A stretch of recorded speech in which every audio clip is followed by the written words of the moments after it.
पुण्य सवेरा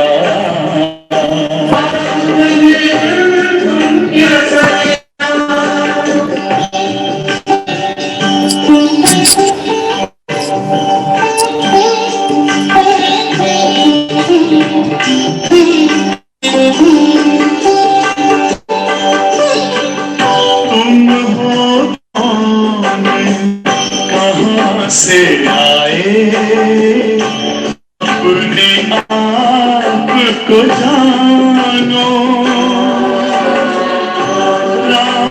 योग के द्वारा अपना परम पिता पहचानो,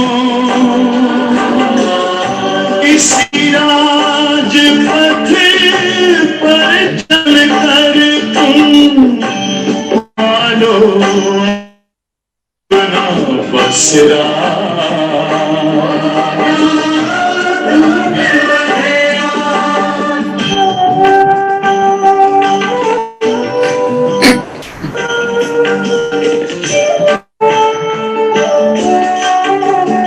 Recording in progress.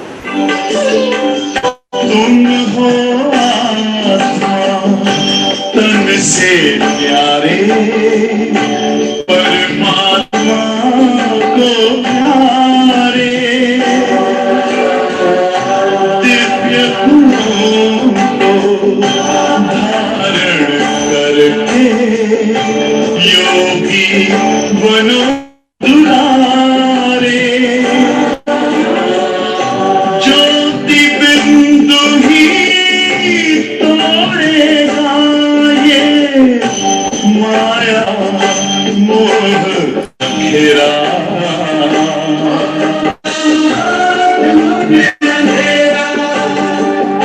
अंतर मन में ज्योति जगा दो, होगा दूर अंधेरा।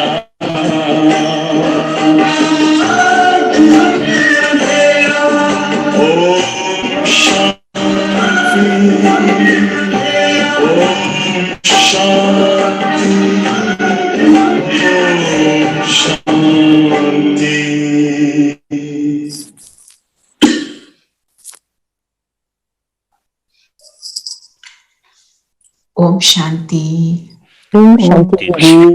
ओम शांति। ओम शांति। तो आज दिल्ली में बाबा ने क्या कहा? बाबा Brahma post office, post office, तो पोस्ट ऑफिस। ओम शांति। पोस्ट ऑफिस जो होता है आज की डेट में, तो हमारे पास ईमेल है। जब ये सब नहीं होता तो पोस्ट ऑफिस की कितनी इंपॉर्टेंस होती थी ना, उसके बिना हम किसी से कम्युनिकेट नहीं कर सकते थे। और बाबा जो हमारे साथ कम्युनिकेट करते हैं थ्रू ब्रह्मा, है ना, तो जो रथ चुनते हैं उसकी इंपॉर्टेंस। और ये कैसा पोस्ट ऑफिस है, चलिए पहले बताए पोस्ट ऑफिस में कैसे ऑफिस, फिर उसको हम स्पिरिचुअलिटी से, अपनी आध्यात्मिकता से कनेक्ट करेंगे। हम लेटर लिख करके उसमें एड्रेस डाल करके हम पोस्ट कर देते हैं लेटर बॉक्स में, जो कि पोस्ट ऑफिस में पहुंचता है। तो पोस्टमैन या जो है वहां पर उसको सॉर्ट आउट करके एड्रेस के हिसाब से उसको अलग अलग बंचों में बांट करके भेज देते हैं उस एड्रेस पर। तो उसमें इम्पोर्टेंट क्या होता है, हमने जो लेटर बॉक्स में डाला, जो पोस्ट ऑफिस है वो उसको किस तरह से सॉर्ट आउट करता है। जो पोस्ट ऑफिस है उसकी एफिशिएंसी, हमारे टाइम में तो लेटर्स गुम भी हो जाती थी, है ना, पर ये वाला कैसा पोस्ट ऑफिस है जिसमें सब कुछ एक्यूरेट है। आपने संकल्प किया, अपने मन बुद्धि से ही बाबा को लेटर लिख दिया, फुल लेटर भी लिखा, वो बाबा तक एग्जैक्ट जो आपकी भावना है एग्जैक्ट वैसे पहुंचेगी। दुनिया में जो हम लेटर्स लिखते हैं उसमें ऊपर नीचे कर सकते हैं, कुछ आर्टिफिशियलिटी डाल सकते हैं, इसमें आर्टिफिशियलिटी का स्कोप ही नहीं है, क्योंकि जो आपकी भावनाएं पहुंचेगी वो, है ना। तो इसीलिए बाबा ने बोला है वंडरफुल पोस्ट ऑफिस। और हमारे को किससे कम्युनिकेट कराता है? जिसको हम कहते हैं सर्वशक्तिवान।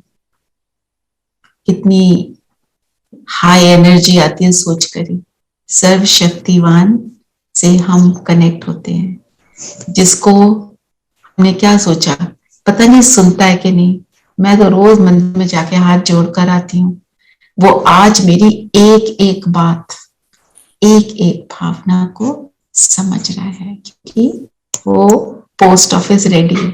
अब स्थूल में तो है नहीं ब्रह्मा बाबा, इवन अव्यक्त रूप से सारा हो रहा है। इवन क्या अव्यक्त रूप से बोले, अव्यक्त रूप से सारा कुछ जो होता है वो ज्यादा एक्यूरेट होता है, क्योंकि जब अव्यक्त है तो कैसे हैं? परफेक्ट है। उसमें कोई भी किसी भी तरह का जो है ऊपर नीचे हो जाए, थोड़ा सा कम ज्यादा हो जाए, उसका रूप ही नहीं है। क्योंकि ब्रह्मा भी अव्यक्त हो गए, एडवांस पार्टी के हो गए, परफेक्ट आत्मा हो गए, तो कैसे रहेंगे? ये है इसका वंडरफुल पोस्ट ऑफिस। इनके द्वारा ही हमें शिव बाबा से डायरेक्शन मिलते हैं।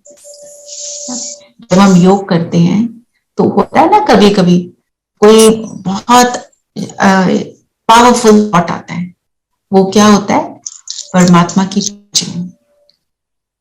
जब हमारे को कोई प्रॉब्लम आती है हम परमात्मा को दे देते हैं, और आप योग कर रहे हो, आप बैठ गए हो, आपको सडनली आएगा संकल्प कि ओके मैं ये ऐसे कर सकती हूँ, है ना। और जब वो आता है तो हमें एक दो बातों का ध्यान रखना है। क्या बात? ये संकल्प आया मैं कर रही हूं वाला जो है ना, उसको नष्ट करना है। मेरे को आया, मैं कितनी वो हूं, पावरफुल हूं। फिर परमात्मा की टचिंग मुझे मिलती है, सबको मिलती है। कराने वाला वो, और हम उसका अपने ऊपर ना लें, फिर वो चीज काम करती है। नहीं तो उसकी जो वो संकल्प आया हमें, उसकी शक्ति कम हो जाती है, उसका रिजल्ट हमें उतना फिर नहीं मिलता जब हम उसको कह देते हैं मैं। तो फिर इस बात के लिए खबरदार रहना है। माया की चोट। माया की चोट। चलिए देखते हैं माया की चोट कैसे कैसे लगती है। हाउ?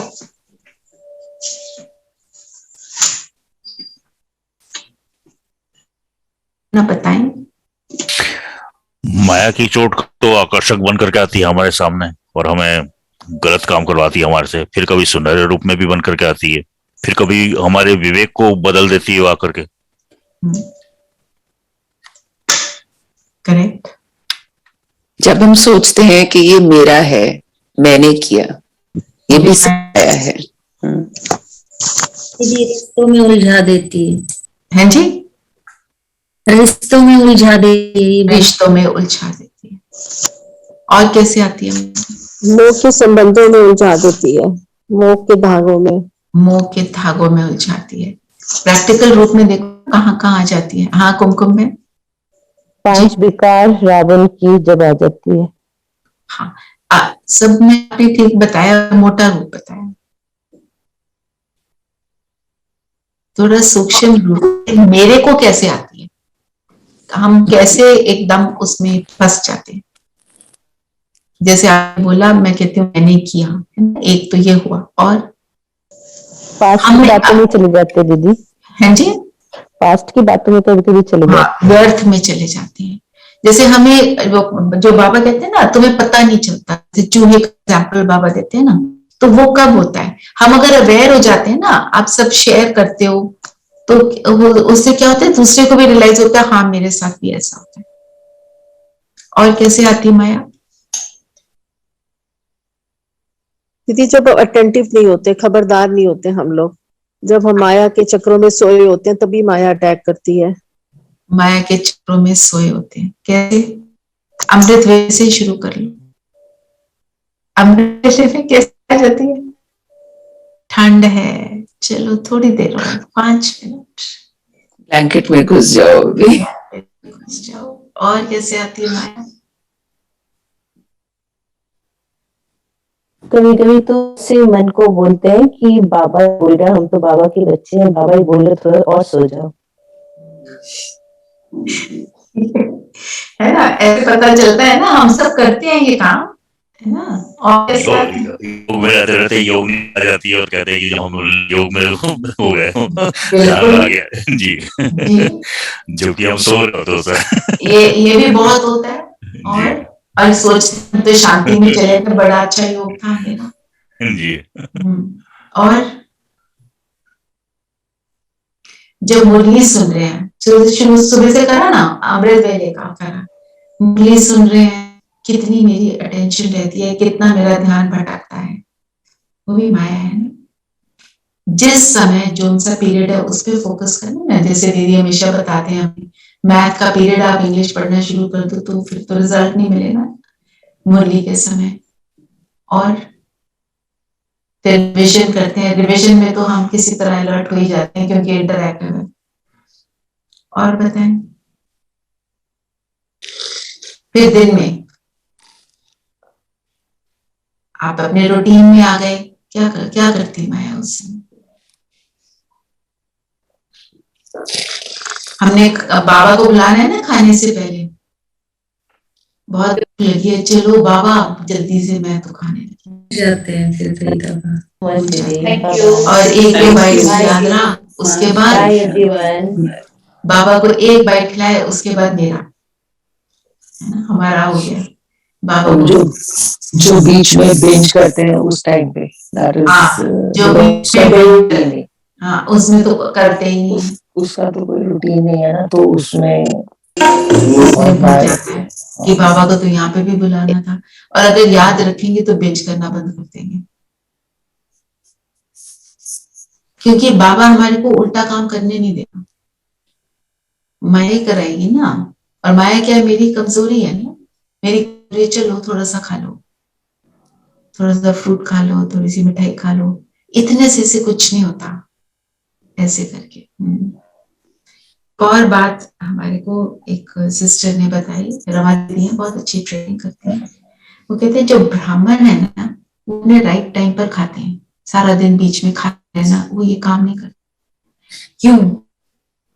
उसका रीजन ये है, फिर ध्यान उसी में रहता है, अब नेक्स्ट क्या खाना है, from one meal to the other meal. चलो और कुछ नहीं, जब कहते हैं टेंशन हो रही है, कॉफी पी लें और चाय पी लें, ये भी क्या है, ये भी माया है। हमारे को फिर उसकी खींच होती है, जिस भी चीज की खींच है वो माया है, जो मेरे को राइट पाथ पे चलने नहीं देती वो माया है। हम मोटे रूप में कहते हैं मोह। मोह हमारे को बहुत सारी चीजों से, सिर्फ बच्चों को छोड़कर, है ना। मेरी ड्रेस सेंस, इसकी तो ड्रेस सेंस है नहीं, इसको घर रखने का तरीका है नहीं, है ना। कारों से लोगों को बहुत अटैचमेंट होती है, कार पे जरा खरोच लग जाए तो बस सो लिया, होता है ना ये सब। और माया, सोते समय तो हमने बाबा को पत्र लिखना है, कहते हैं बाबा आज बहुत थक गए ना, ओके छोड़ दिया। हाँ जी, अलबेलापन आ जाता है बहुत बार। उसमें चार्ट लिखने में आता है ना। तो आज याद रखेंगे सब, जो चार्ट नहीं लिख रहे वो लिखेंगे। जैसे मैं तो ये कहूंगी, आप चार्ट में सिर्फ 2 पॉइंट डाल दो, चाहे पर डालो, एक बारी आदत पड़ जाएगी ना, आपको खुद को रियलाइज होगा मुझे चार्ट में और क्या लिखना चाहिए, है ना। अमृत वेला डालो और व्यर्थ को डाल दो, कितने व्यर्थ मेरे, बस इतना ही कर लो, तो भी आप देखो कैसे आदत पड़ जाएगी। और क्योंकि जब चार्ट लिखते हैं तो बाबा से बात चल रही होती है और खुद को रियलाइज होता है हमने कहाँ पे गड़बड़ करी, तो ये है खबरदार रहने की बात, है ना। तो बाबा ने क्या बोला कि अगर माया से जास्ती चोट खाएंगे तो क्या हो जाएगा, प्राण निकल जाएंगे। प्राण निकलना का मतलब क्या है?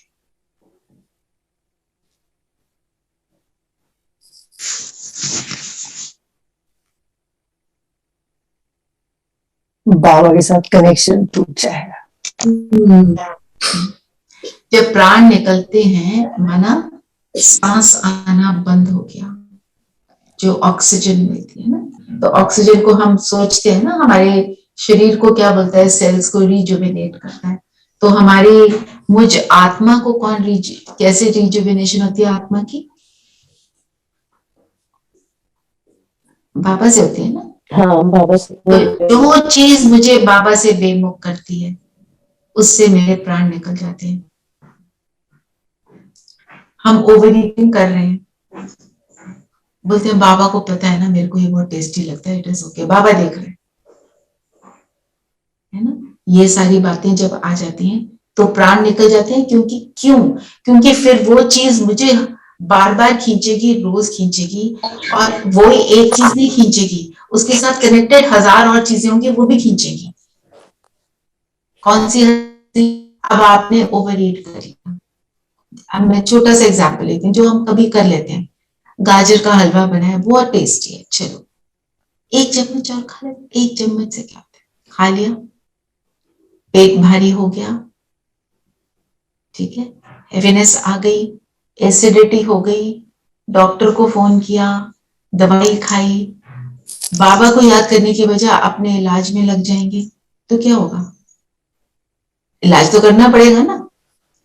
और फिर एक और बात सूरज भाई ने एक बार बताया था अपनी क्लास में कि जब हम ज्यादा खा लेते हैं तो पेट को उतनी खाने की एक तो आदत पड़ जाती है, फिर उसको डाइजेस्ट करने के लिए शरीर को उतना ही काम करना पड़ता है, आत्मा की भी ताकत उसमें फिर लगती है। जब भी हमने थोड़ा सा भी ज्यादा खा लिया तो देखो क्या स्थिति होती है, आपका ना मुरली सुनने में ना योग में मन लगेगा, क्योंकि वो ताकत वहां खींचेगी उस चीज को, मुझे डाइजेस्ट करना ही है। जो बीमारी आएगी वो तो एक नेक्स्ट स्टेज हो जाती है ना। तो एक इस ऐसे प्राण निकल जाते हैं क्योंकि फिर वो कंटिन्यूअस प्रोसेस है। जैसे हम कहते हैं ना हॉस्पिटल कितने होते हैं, जितनी बीमारी, तो अब इलाज इस चीज का कर रहा है, मुझ आत्मा का बाबा इलाज कर रहा है। तो इलाज के लिए क्या करते हैं, परहेज, और फिर अच्छी डाइट लेते हैं। तो परहेज किस किस चीज का करना है, याद है बस अपनी 4 पिलर्स वाली, हमने परहेज किस चीज का करना है?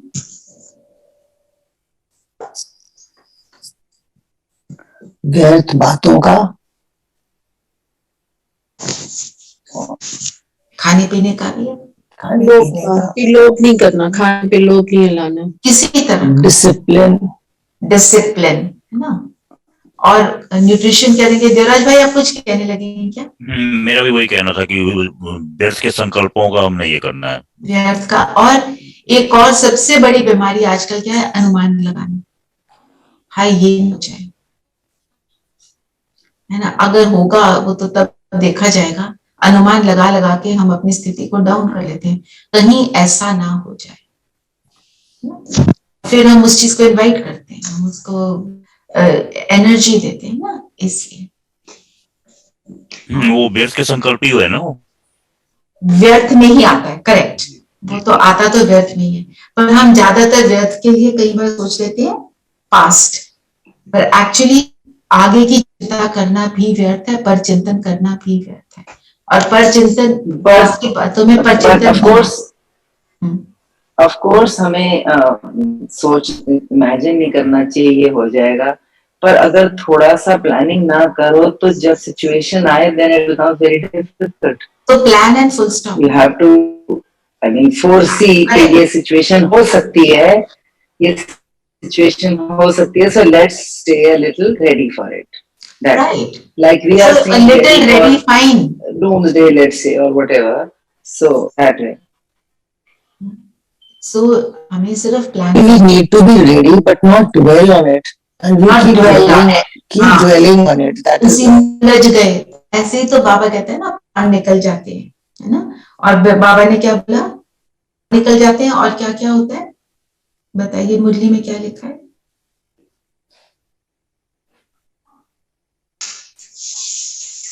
फिर माया हमारे से उल्टे काम कराती है फिर।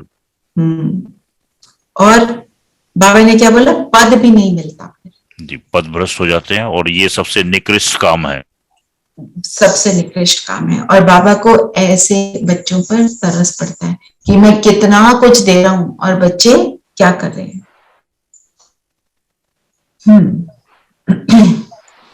और बाबा ने क्या बोला, मुझे एक क्वेश्चन मैं आपसे पूछती हूँ, इसका आंसर आप सब बताएंगे। हिस्ट्री ज्योग्राफी बुद्धि में होनी चाहिए, क्यों होनी चाहिए? हिस्ट्री ज्योग्राफी हमारी क्या है? हिस्ट्री क्या है? हमारे जो बीता हुआ जो मैंने हमारे जो हमने बचपन बर्थ वगैरह लेते हुए आए हम अब तक, वो सारी हमारी हिस्ट्री है वो। हाँ, सच से लेकर अब हमारी हिस्ट्री। 5000 years की हिस्ट्री। और ज्योग्राफी क्या है? हाँ, वो तीनों लोग हमारे ज्योग्राफी तीनों लोग हो गए। इसको जानने से क्यों बाबा कहते हैं ये हिस्ट्री ज्योग्राफी बुद्धि में क्यों होनी चाहिए? क्योंकि हमारा लेसन है, हमारे लिए लेसन देता है हमें। हाँ, क्या लेसन देता है? राइट, कि हम देवता थे और हम अब फिर देवता बनेंगे, तो then we work towards it. And we work towards it. और देवता थे, इससे हमें क्या, इससे हमें what I get from that? सुख ना, क्योंकि हमें फिर लगता है कि सुख की अनुभूति होती है कि हमें फिर से हम बनेंगे, फिर हम आएंगे, फिर हम आएंगे ना? ये सब गुण हमारे सुख अंदर और शांति हैं। दोनों चीजें। रियलाइजेशन है ना, जितनी रियलाइजेशन हमारे में होती रहती है, जितनी अवेयरनेस आती रहती है, तब हम उसको करने के लिए एफर्ट करते हैं ना। अगर पता ही ना हो तो हम कहाँ करते हैं, हमें कहाँ पता था ये सब बातें। हम तो सोचते थे थोड़ी सी पूजा कर ली, बहुत अच्छा काम कर लिया, थोड़ा एक देर हवन कर लिया घर में, वो बड़ा अच्छा काम कर लिया, लोगों को बुला लिया, किसी को खाना खिला दिया, है ना। एनजीओ में मैं पढ़ाती थी, मैं सोचती थी उनको मैं पढ़ाती हूँ, बड़ा अच्छा काम कर रही हूँ। तो माना अब बाबा रियलाइज कराता है कि क्या है, तुम कौन हो और तुम्हारी स्थिति कैसे बेहद में होनी चाहिए। बेहद और सदा, ये दो शब्द बाबा हमेशा बोलता है। और स्मृति स्वरूप, इतनी स्मृति, जैसी स्मृति वैसी स्थिति। तो जब स्मृति होती है मैं देवता थी, तो मैं वैसे बनती चली जाती हूँ, राइट। जिसको आज बाबा ने एक और बात बड़ी इंपॉर्टेंट बोली है कि दिव्य गुणों रूपी प्रभु खाने खिलाने वाले संगम योगी फरिश्ता सो देवता भाव। ये भी एक बहुत अच्छी मेडिटेशन है ना, हमने कई बार यहाँ करी भी है। अपने आप को यहाँ देखा, अपना फरिश्ता संपूर्ण स्वरूप देखा, संपूर्ण देवता स्वरूप देखा, मैं आत्मा इनमें चक्कर लगाती हूँ। उससे क्या होता है, हमें याद रहता है कि मैं यही थी, है ना। अच्छा, ये तो हुआ हिस्ट्री की बात, वे वरदान लेते हैं। और फिर ज्योग्राफी, तीनों लोकों के ज्ञान से क्या होता है?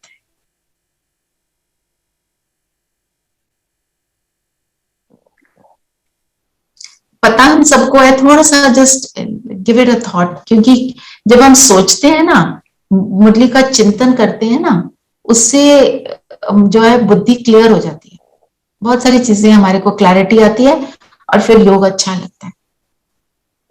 बताइए। एक लोक तो है जहाँ हम रह रहे हैं, उसको साकारी लोक, एक हो गया आकारी जो सूक्ष्म वतन है, एक हो गया हमारा निराकारी। नहीं, लोग तो ये तीन है, राइट। पर इनको क्यों जानना चाहिए? हमें तीनों लोग को जानने से सबसे पहले तो हम परमात्मा को जान पाते हैं, इस कारण उसके बाद आत्मा को जानते हैं हम, क्योंकि बिंदी बनेंगे तो जाएंगे, कम्युनिकेट कर पाते हैं। देखो, सूक्ष्म वतन हमारे लिए क्यों बना है? साकार के लिए, कम्युनिकेशन के लिए। और जब हमें पता चलता है तीनों का, ये वाला साकारी दुनिया, आकारी दुनिया, निराकारी दुनिया, तो जब हम निराकारी दुनिया में जाते हैं तो हम निराकारी दुनिया का अनुभव करते हैं। और फिर उस अनुभव के साथ जब हम वापस आते हैं तो वो वाली एनर्जी हम अपने आसपास फैलाते हैं और विश्व को परिवर्तन करते हैं। आकारी दुनिया में और निराकारी दुनिया में दोनों के अनुभव जो है बहुत पावरफुल, श्रेष्ठ हैं। ये भी एक बहुत सुंदर योग है, अभी करते हैं कि परम धाम की एनर्जी लाए, सारी मुझ में समा गई और मुझसे पूरे विश्व में फैल रही है ना। एक क्लास में सुन रही थी कि ये नहीं करना है साइंटिस्ट को मैं दे रही हूँ एनर्जी, मैं सिर्फ हॉस्पिटल में दे रही हूँ, एक हॉस्पिटल में, दूसरे हॉस्पिटल में। बैठ जाए उस स्थिति में और सोच पूरे विश्व में हर आत्मा को जो जरूरत है उसकी पूरी हो रही है। कामधेनु है ना हम, कामधेनु का मतलब पता है ना, मनोकामना पूरे करने वाली। तो मैं मनोकामना पूरी करने वाली वो देवी देवता हूँ। तो मैं बैठी हूँ, परम धाम की सारी ताकत मुझ में आ गई है, बाबा साथ है और मैं फैला रही हूँ। फिर आकारी दुनिया में गए, आकारी दुनिया और निराकारी दुनिया दोनों में देह भान नहीं है। बाबा बोलते हैं ना मुरली में, तो वो देह भान के बिना जब मैं हूं तो मैं कैसी हूं, वहां बैठकर, यहां बैठकर, कैसे भी वो वाली एनर्जी फैलाना, और वो वाली एनर्जी को पहले खुद महसूस करके उसका हम स्वरूप बनते हैं, तभी तो हम फरिश्ता से देवता बनेंगे ना। पहले फरिश्ता बनेंगे। फरिश्ता माना क्या बताइए, फरिश्ता माना क्या? दिव्य गुणों से भरपूर, सातों गुणों से, हल्कापन, है ना। माना उन दिव्य गुणों में स्थित होकर अपने हर कर्म को करना, तो मैं फरिश्ता। हम कहते हैं लाइट का स्वरूप, राइट, हमें वो भी देखना है, अनुभव तो करना है, पर ये वाला जो मेरा शरीर ही है, ये मुझे लाइट अनुभव होना शुरू हो जाए। माना ये मुझे खींच नहीं रहा, ये शरीर मुझे के अंदर रहते हुए भी मुझे लाइटनेस अनुभव हो रही है। माना शरीर की चीजें नहीं खींच रही हैं, ये खा लें, वो देख लें, ये सुन लें, ये सारा नहीं हो रहा है। मैं उन गुणों में स्थित होकर सारा कर रही हूँ। तो इसलिए बाबा कहता है कि हिस्ट्री ज्योग्राफी बुद्धि में रहनी चाहिए, क्योंकि हम फिर स्वरूप, एक तो रियलाइजेशन होती है, जैसे आपने बताया, तो ये है। तो वरदान लेते हैं जो इससे कनेक्टेड है। दिव्य गुणों रूपी प्रभु प्रसाद खाने और खिलाने वाले संगम योगी फरिश्ता सो देवता। तो दिव्य गुणों रूपी प्रभु प्रसाद, जैसे कल भी हमने किया, प्रसाद और मिठाई में क्या अंतर है? प्रसाद क्या होता है? जो भोग बाबा को चढ़ाया जाता है, चढ़ाया जाता उसमें है। वाइब्रेशंस आ जाती हैं। वाइब्रेशन आ जाती है ना। तो दिव्य गुणों का प्रसाद खाने, पहले दिव्य गुण का स्वरूप हम खुद बनते हैं और खिलाने, फिर दूसरों को ऑटोमेटिक खिलाते हैं। परफ्यूम लगा लिया, ऐसे तो नहीं होगा ना, एक जने को देता हूँ दूसरे को नहीं, वो तो सबको मिलेगा, बेहद में मिलेगा। संगम योगी फरिश्ता, जब हम ये करते हैं तो फरिश्ता बनते हैं और फिर देवता बनकर सतयुग में आते हैं, है ना। तो दिव्य गुण मुझ में है, मीन्स मैं हूं फरिश्ता। यही अभी हम लोग करते हैं, ठीक है। अच्छा, tell me one thing, like you said you worked in an NGO, but if nobody works and if everybody just does meditation and this, how will the NGOs work or how will the society move? वो भी तो करना है ना। ये तो कोई नहीं कहता कि कर्म नहीं करना है ना, कर्म कौन सी स्थिति में करने है उसकी बात है। हमने सोचा हमने कर्म कर लिया बस हो गया, पर आज की स्थिति क्या है, कौन सी स्थिति में रहकर हम वो कर्म करते हैं। वहां गए इस संकल्प से गए कि मैं तो बड़ा अच्छा कर्म कर रही हूँ, नो, दिव्य गुणों में स्थित होकर वो कर्म करो ना, फिर देखो, है ना। तो आप करो, आप चाहे सिंपल से सिंपल काम कर रहे हो, आप गुणों में स्थित होकर करो तो आप बहुत अच्छा काम कर रहे हो। सारा कुछ ही करना है। बाबा तो कभी नहीं कहता घर पे बैठ जाओ बस मेडिटेशन करो, ये तो बाबा कभी कहता ही नहीं। बाबा कितनी बार मुरली में कहता है घर नहीं छोड़ना, कर्म छोड़ना। कर्म करते हुए मेरी स्थिति क्या है, हम कोई बैठ के योग लगाने वाले नहीं हैं, हम योगी आत्माएं हैं। निरंतर योगी आत्माएं बनने का हमारा एम है। निरंतर योगी का मतलब क्या है? योग माना क्या? दिव्य गुणों में स्थित होना और उनको फैलाना, वो योग। ठीक है। फिर बाबा ने बोला, जो स्लोगन दिया उसको भी ले लेते हैं। सदा उमंग उत्साह में रहना यही ब्राह्मण जीवन का सांस है। सदा उमंग उत्साह में रहना यही ब्राह्मण जीवन का सांस है। उमंग उत्साह क्या होता है?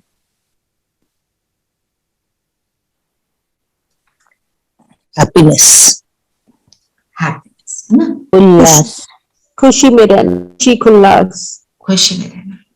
तो एक चीज को हम पहले रियलाइज करें, खुशी को और एक्साइटमेंट को हम डिस्टिंग्विश करें उसको। ओवर एक्साइटेड जब होते हैं तो क्या होता है अंदर, दैट इज नॉट खुशी, वो टेम्परेरी और means that is a peak of some emotion, है ना। जैसे सपोज किसी की लॉटरी मिल जाती है, वो सुनी है ना कहानी, तो उसको हार्ट अटैक ही आ गया, तो वो वाली एक्साइटमेंट नहीं। उमंग उत्साह का मतलब हाँ जी, जो हम एम करते हैं, when we achieve it, I think that's उमंग। जब हम एम करते हैं एंड वी अचीव दैट, तो हमारे को खुशी वो होनी चाहिए जिससे हमारी ब्रीदिंग नॉर्मल रहे। अगर ज्यादा तेज ब्रीदिंग हो जाए या ब्रीदिंग बहुत कम हो जाए, बहुत स्लो ब्रीदिंग मतलब डिप्रेशन, बहुत फास्ट ब्रीदिंग माना आइदर एंगर और ओवर एक्साइटमेंट, दोनों शरीर को सुख नहीं देती हैं, आत्मा को तो नहीं देती हैं, वो तो है। ओवर एक्साइटेड होकर थक भी जाते हैं ना, हलचल में नहीं आना, हलचल में नहीं आना। हम कुछ अचीव कर रहे हैं, बहुत अच्छी बात है, पर उसमें हमें स्टेबल रहना है, वो उमंग उत्साह है। उस चीज को समझना, सदा उमंग उत्साह में रहना, यही ब्राह्मण जीवन का सांस है। और आज ऊपर बाबा ने क्या बोला, तो माया के होते हो तो तुम्हारे प्राण निकल जाते हैं, और ये मौत सबसे खराब है ना। तो ये just to understand this difference, हम हैप्पी हैं, बहुत अच्छी बात है, हैप्पी तो रहना है, वेरी गुड, राइट। तो इस चीज को जस्ट समझना, तो ब्राह्मण जीवन की सांस। और हम कैसे रहते हैं, जब हमारी बुद्धि में ये हिस्ट्री ज्योग्राफी रहती है, तो हम खुश रहते हैं ना कि हम क्या बनने वाले हैं। बस ये पुरानी खत्म हुई की हुई, ये सारी चीजें खत्म होने वाली हैं, and we are going into a beautiful world. और अभी की पद्धति क्या लगती है, बस बत्ती की पतली, वो दिखाते नहीं है जो स्वास्थ्य का है, वो जो घड़ी दिखा देते हैं कि 12 बजने वाले हैं। संगम युग को भी थोड़ा सा बड़ा दिखाया है, पर घड़ी का जो नीडल है बस 12 बजे की बजे, एक्चुअली वो टाइम अभी आगे दिख रहा है ना। बाहर की नेचुरल कैलामिटीज को देख लो, कोरोना के वार को देख लो, लोगों की मेंटल स्थिति को देख लो, हर चीज दर्शाती है कि बस अंत की आया। मुझे क्या रहना है, स्टेबल रहना है, उमंग उत्साह में रहना है, ना ओवर ना अंडर, ना सैडनेस में आना है, ना ओवर एक्साइटेड, स्टेबिलिटी में रहना है। बाबा तो दीदी रोज ही साक्षात्कार दिखा रहे हैं ना, बाहर क्या हो रहा है, परिस्थिति कैसे हो रही है, क्लाइमेट कैसे कैसे Right. क्लाइमेट में रोज ही साक्षात्कार हो रहे हैं, रोज ही दिख रहा है। और हमें याद है एक और बात आज जो बाबा ने बोला, परलौकिक बाप की गोद में आ गए, है ना। किसकी गोद में है, बाबा की गोद में रोज सोते हैं ना। ये बेहद स्कूल एक ही बार खुलता है। ये सारी बातें हमें क्या बताती हैं, बेहद का स्कूल एक ही बार खुलता है, बाबा की गोद का अनुभव हमें सिर्फ अभी होता है। क्यों सिर्फ अभी अनुभव, संगम योग है, रियलाइजेशन होती है कि, क्योंकि हम एक्सट्रीम को भी देख लेते हैं। नहीं वरना हम समझते थे युगे हर युग के बाद वो आएगा, संगम दूसरी बात, हर युग के बाद आएगा और लाखों वर्षों का बोल, कंफ्यूजन क्रिएट हुई ना। The important thing to remember is the time that I am getting now, I will never get it again in this kalpa. एक कल्प में एक ही बार आता है, मेरे को उसका सबसे ज्यादा फायदा उठाना है। सबसे बड़ी पुरुषोत्तम कल्याणकारी संगम योग, इस चीज को ध्यान में रखते हुए योग की ओर चलते हैं। और एक पोर्शन मैं आपको पढ़ के सुना देती हूँ जो ब्रह्मा बाबा की कहानी का है।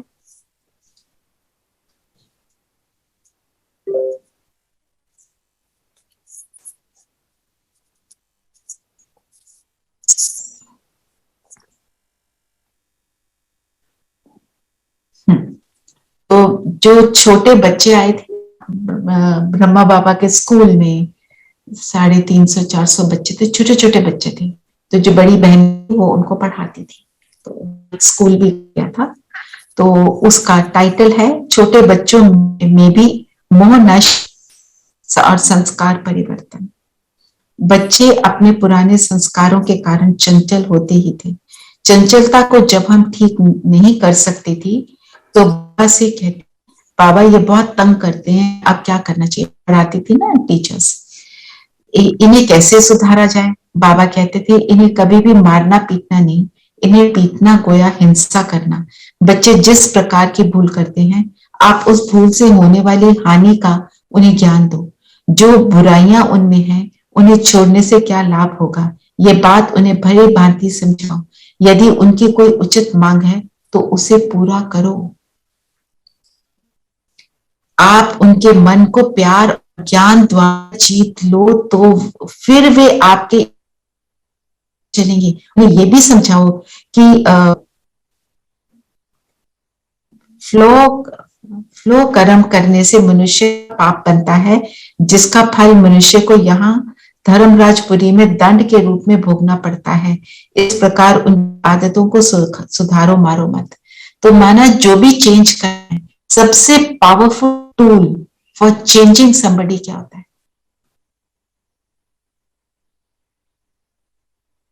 प्यार से, है ना? प्यार। हम क्या अच्छा लगता है? हमें तो अच्छा लगता है प्यार, तो बाबा ने यही ज्ञान दिया। है? फिर आगे बाबा ने ये भी बताया कि उसको चेंज करने के लिए हमको क्या करना चाहिए, वो भी समझाया बाबा ने।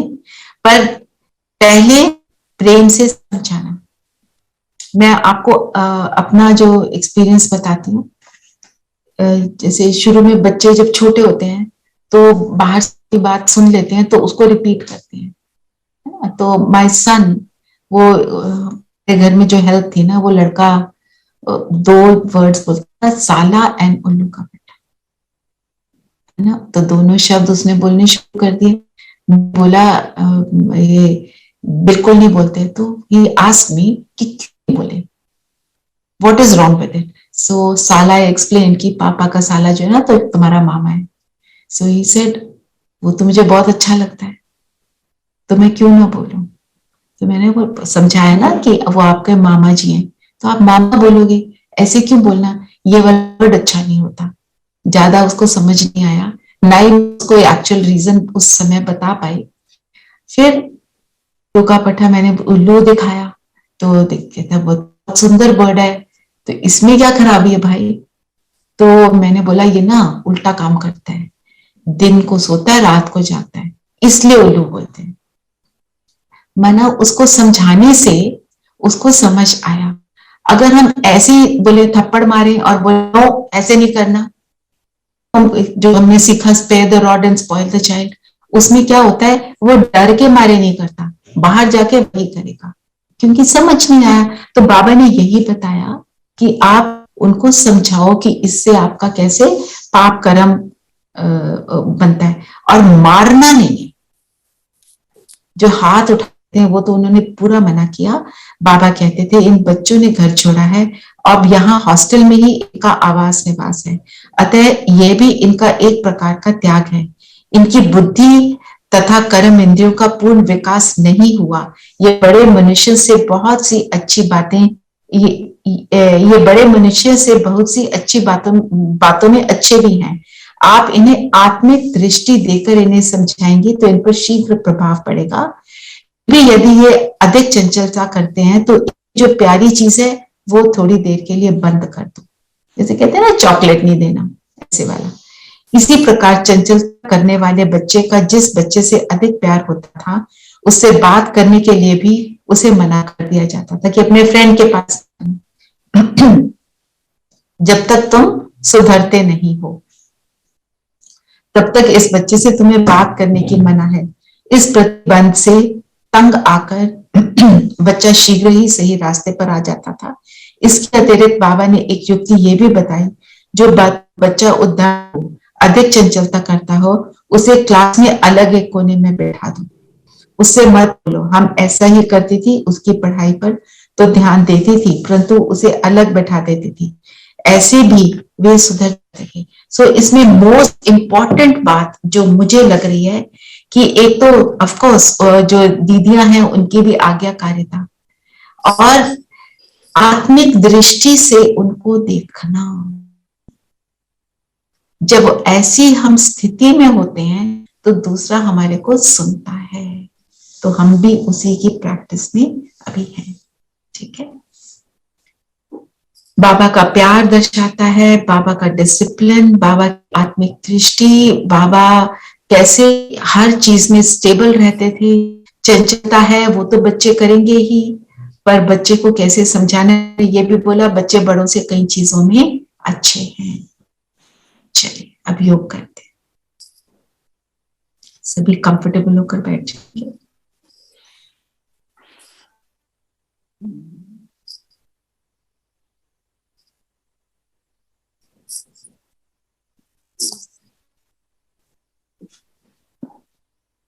एक minute before I close down, एक बात बतानी थी, जस्ट अ मोमेंट। एक तो 11 बजे सब जुड़ेंगे ना?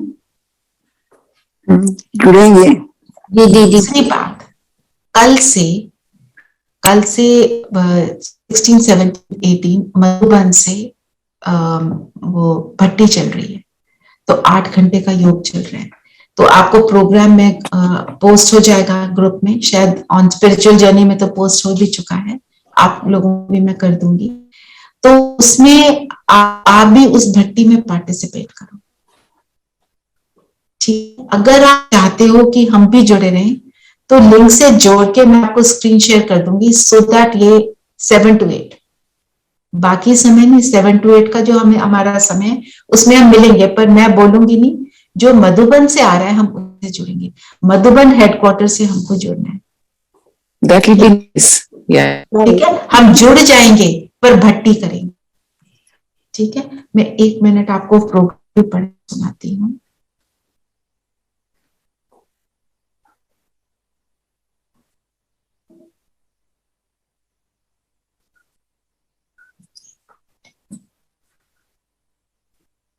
और जो 11 का जूम लिंक है, जैसे कुमकुम ने रिक्वेस्ट की, मैं वो भी भेज दूंगी। जैसे आप जुड़ते हो ना, उसमें क्लिक तो जुड़ना इजी होता है।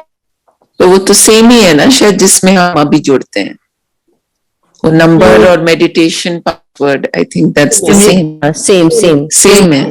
सेम। जी जी जो ये जो जिससे अभी जुड़े हुए हो, जी जी रियली जी जी जी, इट्स द सेम। खाली टाइम चेंज करनी है। हाँ वही है। Okay, 1 minute, just let me read that to you.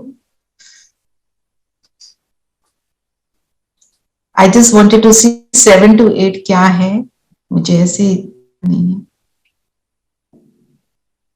आया तो वो है कई ग्रुप्स में।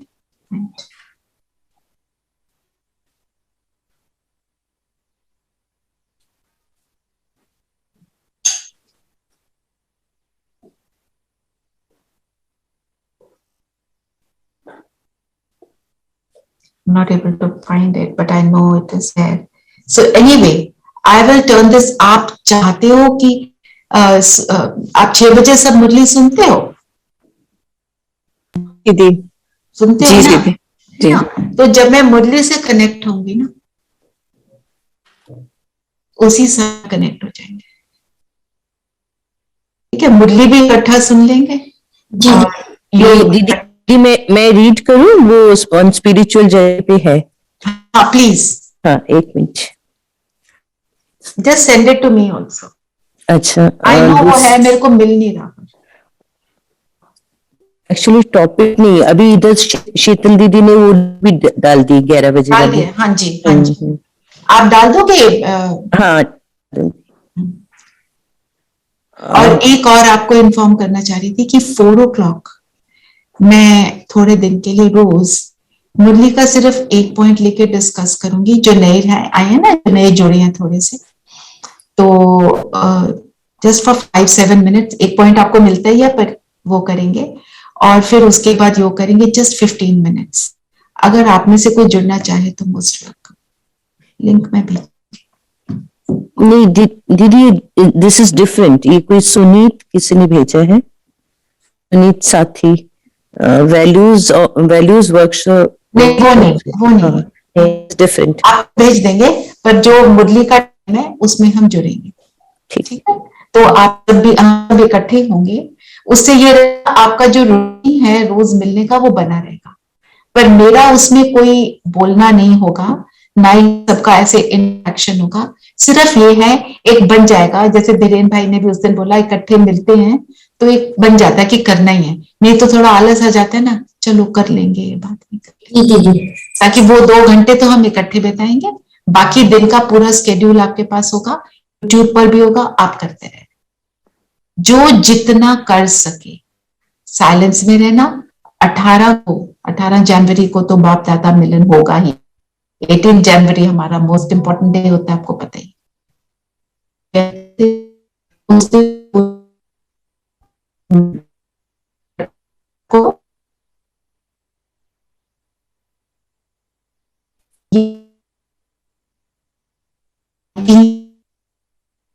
कोई मतलब ही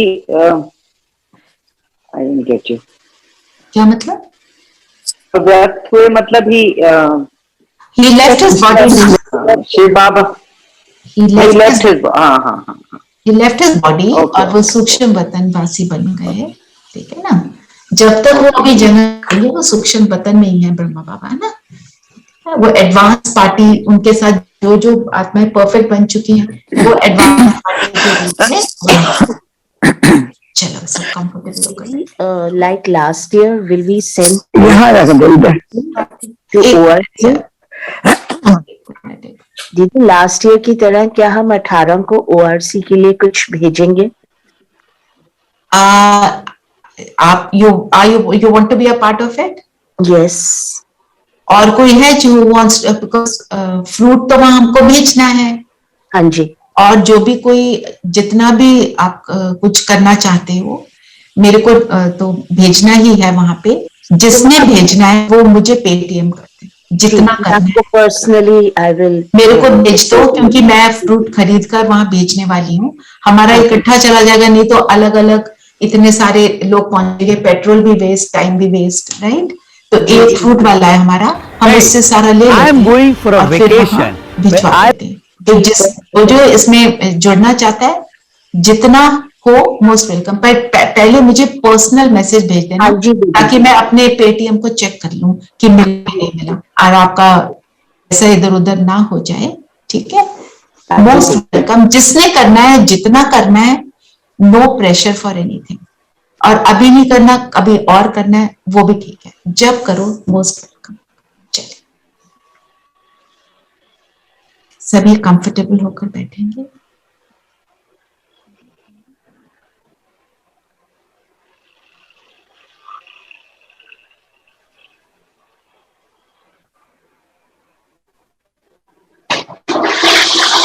अपने आप को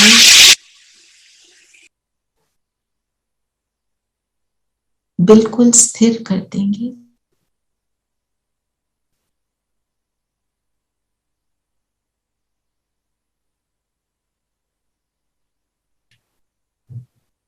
शरीर स्थिर,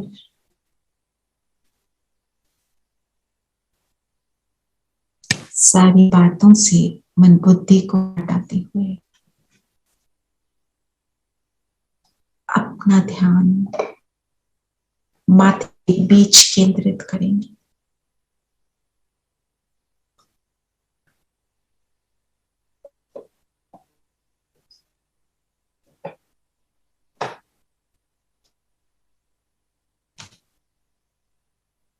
मैं ज्योति बिंदु सितारा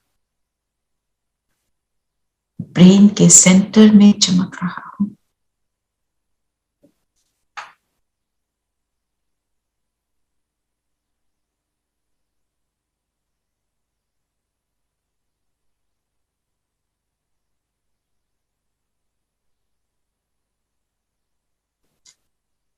बहुत तेजस्वी,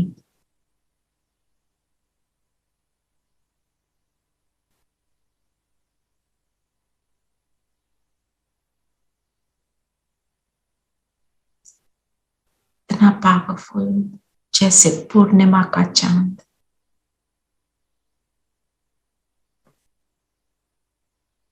दिव्य गुणों से संपन्न,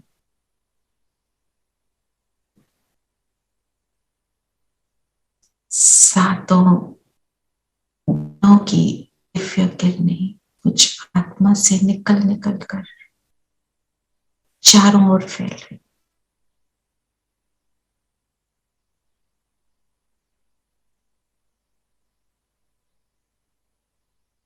ऊपर परम धाम शिव बाबा, मेरे बाबा, गुणों के सागर, सर्व गुणों की वर्षा मुझ आत्मा पर कर रहे।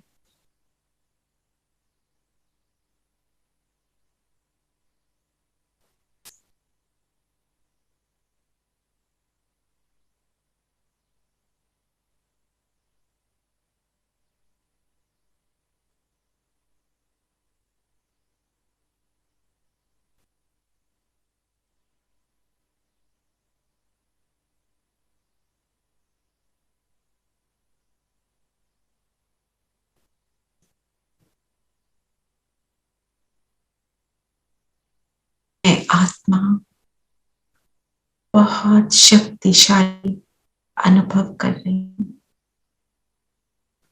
जैसे पावरफुल बीम लाइट का मुझ में समा मेरे चारों ओर एक बहुत सुंदर वायुमंडल क्रिएट कर रहा है। इस वायुमंडल के बीच मैं पूरी तरह प्रोटेक्टेड।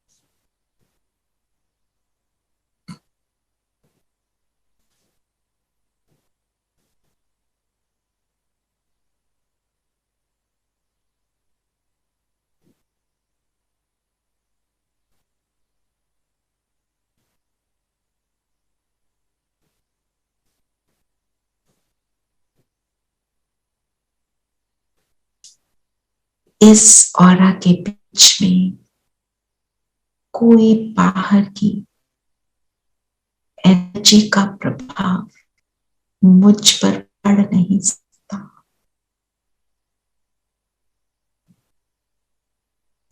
और इन्हीं पावरफुल किरणों के बीच से मैं आत्मा उड़ चलती हूँ परम धाम।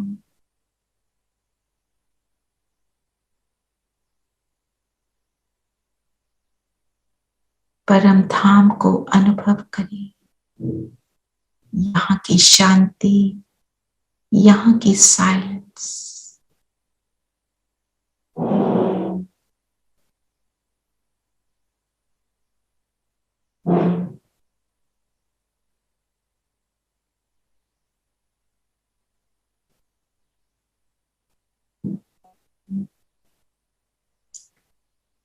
परम धाम की सारी शांति मुझ में समा रही है।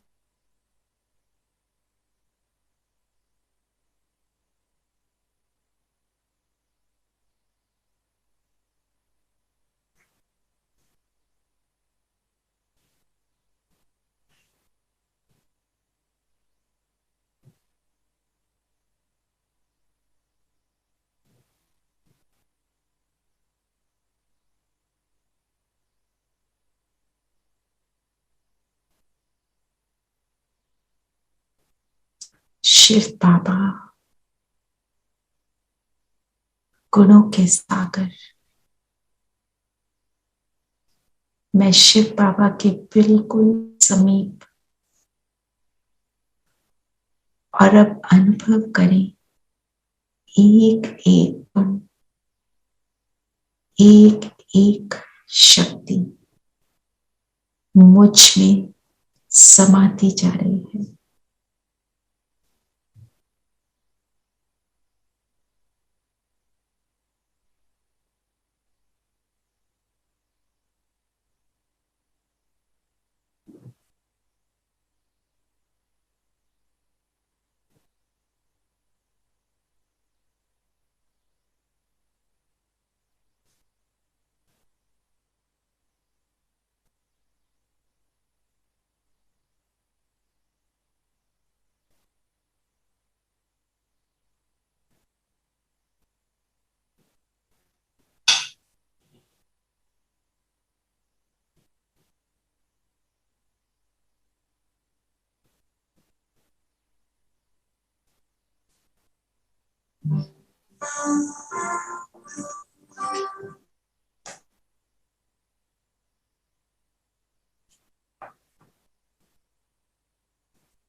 जो बाबा का वो मेरा, बाबा के सर्वगुण सर्व शक्तियां मेरी।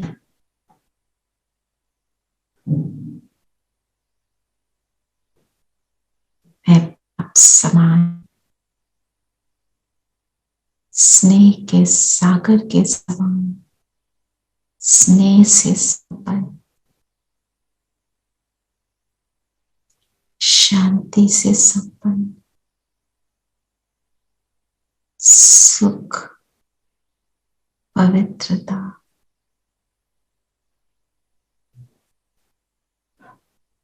ज्ञान से संपन्न,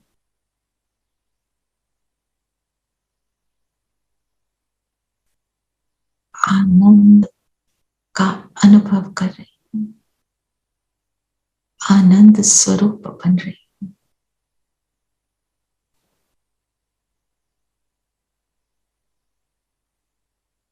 सर्व शक्तियों की भी मालिक बन रही हूं।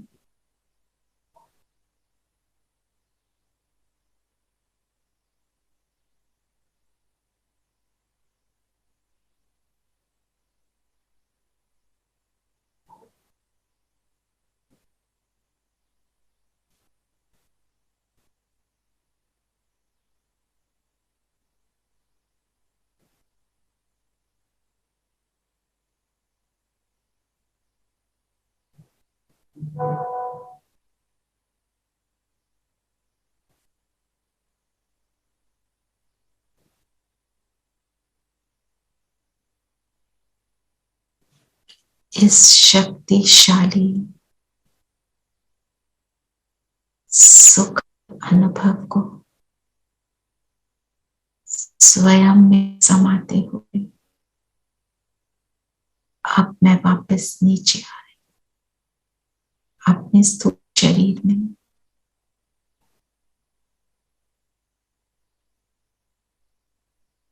अनुभव कर रही हूं दिव्य गुणों से संपन्न, शक्तियों से संपन्न हूं।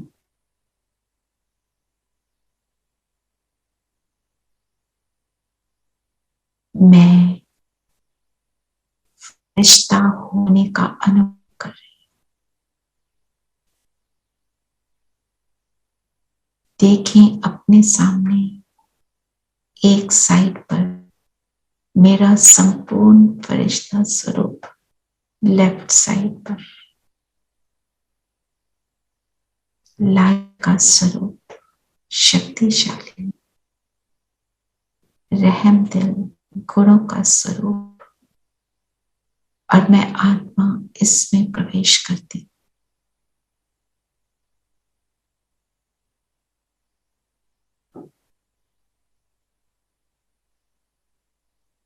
इस लाइटनेस को अनुभव करें, शक्ति को अनुभव करें, निरंतर पिता से जुड़े होने का अनुभव करें। अपनी दृष्टि को देखें, कल्याणकारी आत्मिक दृष्टि।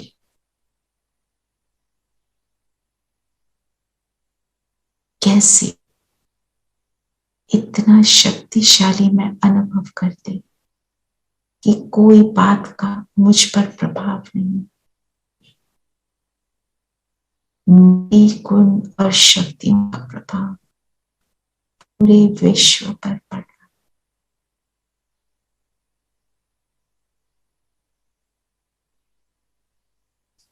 जो शक्ति मैंने बाबा से ली, गुण लिए, उन शक्तियों का प्रभाव पूरे विश्व में हर आत्मा तक पहुंच रहा है।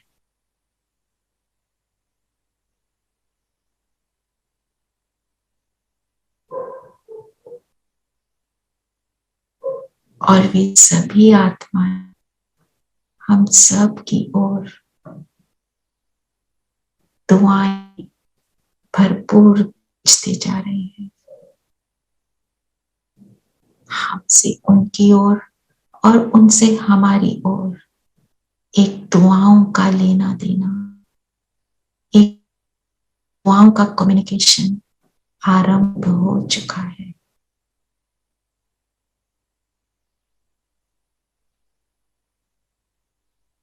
बहुत लाइट अनुभव कर रहे हैं और अपनी फरिश्ता ड्रेस में मैं उड़ने लगी,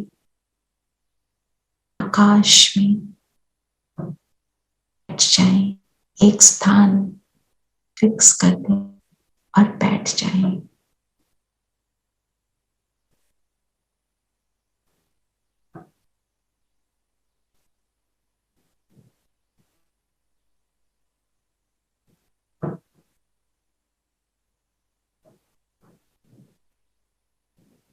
संकल्प करें, धरती के पांचों तत्व भी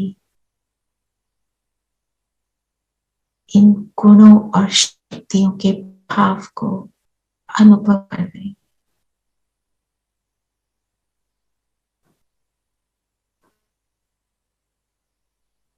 सृष्टि में जो काली मां छाई,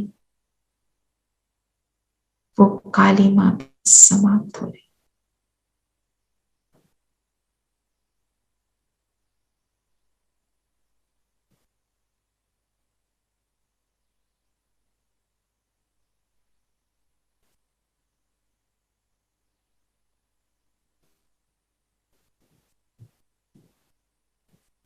एक सुख की दुनिया का निर्माण हो रहा है।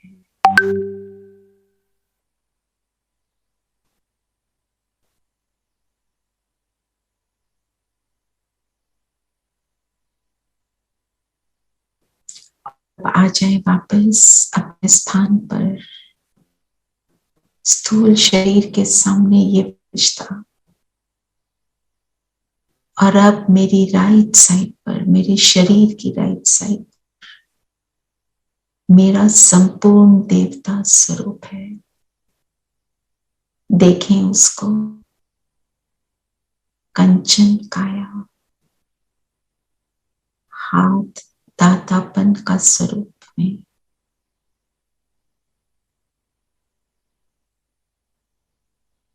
सुखदायी दृष्टि, सुखदायी बॉडी लैंग्वेज, और मैं आत्मा इसमें प्रवेश कर।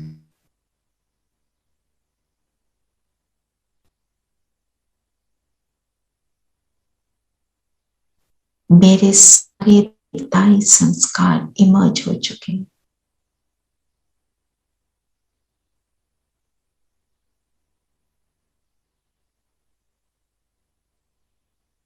दातापन के संस्कार,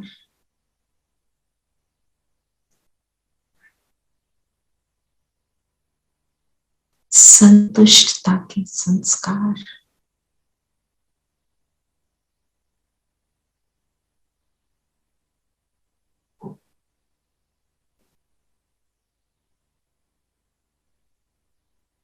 राजाई संस्कार,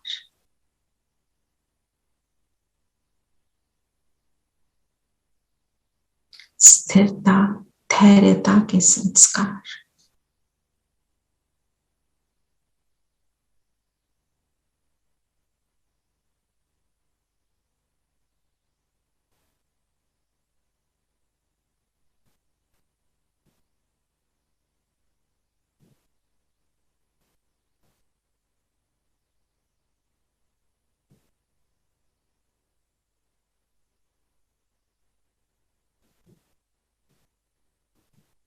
शरीर का भान बिल्कुल है ही नहीं। मैं आत्मा इस देवताई शरीर को यूज कर रही हूं, दाता हूं।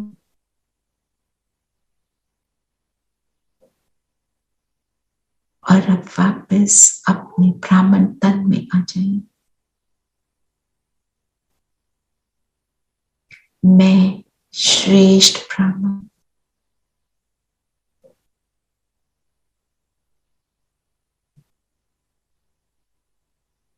लौकिक पाप की गोद से निकल परलौकिक पाप की गोद में आई हुई आत्मा हूं। अनुभव करें बाबा की किरणें निरंतर मुझ पर, मुझे उसकी गोद का अनुभव कराए।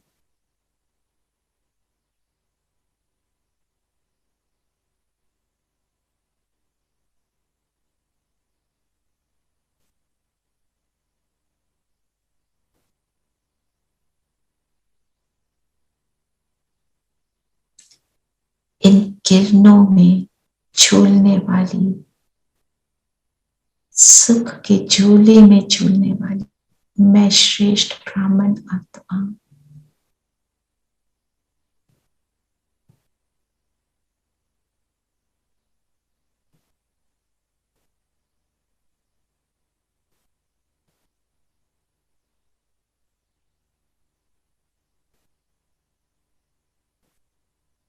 बाबा के हाथ और साथ द्वारा अनेक प्रकार के तूफानों से सेफ रहने वाली, सदा स्थैर्य रहने वाली मैं आत्मा हूं।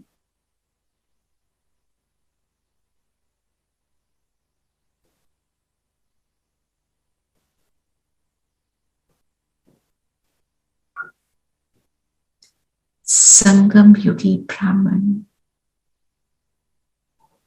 ज्ञानी तो आत्मा हूं।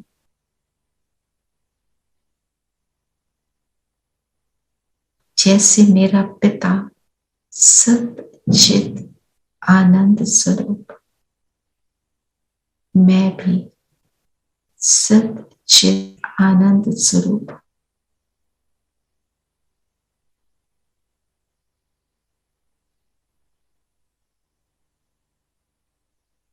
बेहद हिस्ट्री ज्योग्राफी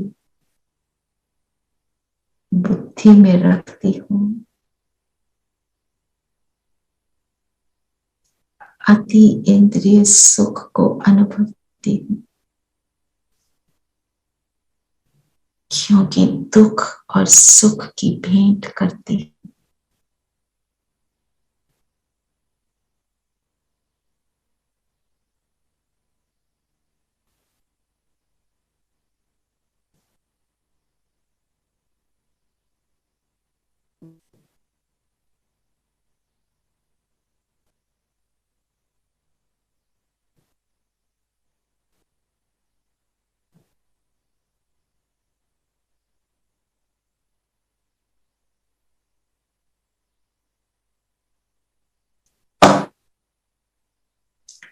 तीनों लोकों के ज्ञान को जानने त्रिलोकीनाथ हूं, मास्टर त्रिलोकीनाथ हूं। त्रिलोकीनाथ मेरा बाबा।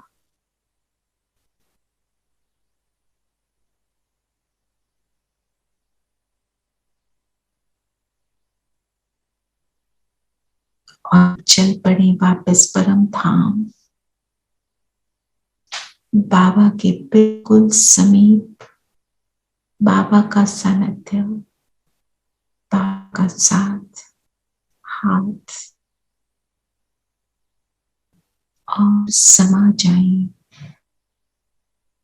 ऐसे बाबा के प्यार में।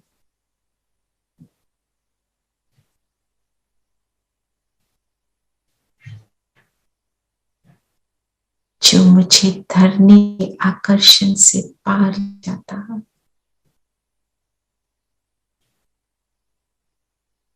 मुझे उड़ती कला का एहसास कराता।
जी करता है बाबा मैं खोया रहूं तेरे प्यार में, जी करता है बाबा मैं खोया रहूं तेरे प्यार में, बस तू ही तू नजर आए बाबा मेरे संसार में, बस तू ही तू नजर आए बाबा मेरे संसार में, जी करता है बाबा खोया रहूं तेरे प्यार में।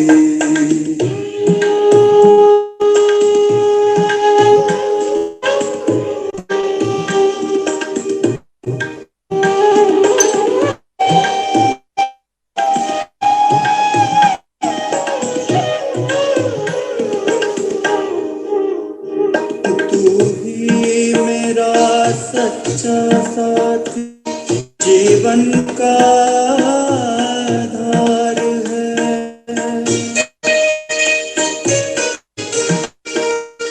तू ही मेरा सच्चा साथी जीवन का आधार है, कैसे कहूँ मैं ओ बाबा मुझे तुमसे कितना प्यार है, ऐसे कहूँ मैं ओ बाबा मुझे तुमसे कितना प्यार है, बस हो मेरे नैनों में श्वासों के तार में, बस हो मेरे नैनों में श्वासों के तार में, बस तू ही तू नजर आए बाबा मेरे संसार में, जी करता है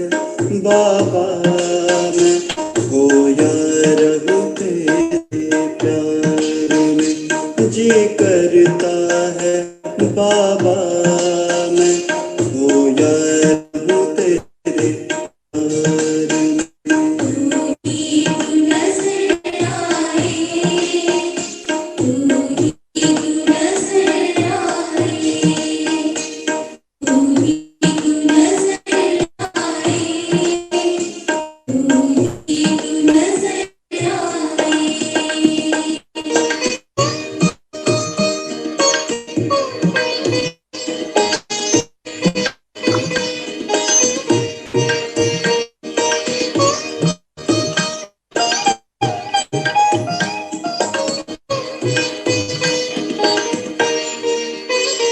रह ना पाऊं बिन तेरे मैं, तू ही जीवन दाता है,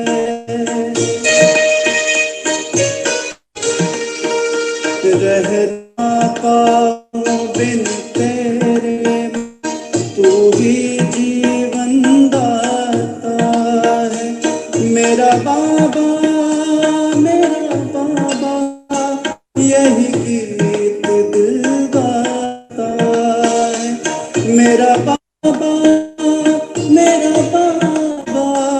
यही गीत दिल गाता है, हमने पाया निराकार को संगम पर साकार में, हमने पाया निराकार को संगम पर साकार में, बस तू ही तू नजर आए बाबा मेरे संसार में, जी करता है बाबा मैं खोया रहूं तेरे प्यार में, जी करता है बाबा मैं खोया रहूं तेरे प्यार में।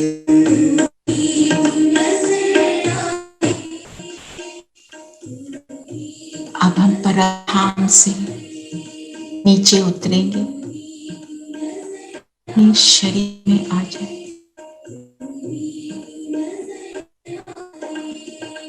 और जो परम धाम की एनर्जी, शिव बाबा के साथ की एनर्जी है, निरंतर चारों ओर फैलाते रहें। ओम शांति। शांति दीदी। शांति दीदी। शांति। ओम शांति। ओम शांति। आज की तो ये मेडिटेशन ना, ओम शांति, आज की मेडिटेशन अलग से भेज दो दोस्तों। हाँ जी, बिल्कुल बिल्कुल। इसको अलग से दे दो। It was today, it was too effective. Awesome, बिल्कुल। तो वो तो धीरेन भाई करते ही हैं। प्लीज वो इसको कट करके ना मेडिटेशन करके या कुछ हेडिंग देख के ना, सो दैट। धीरेन भाई आपकी रिक्वेस्ट है। प्लीज। थैंक यू धीरेन भाई। थैंक थैंक यू जी। Thank you. Thank you.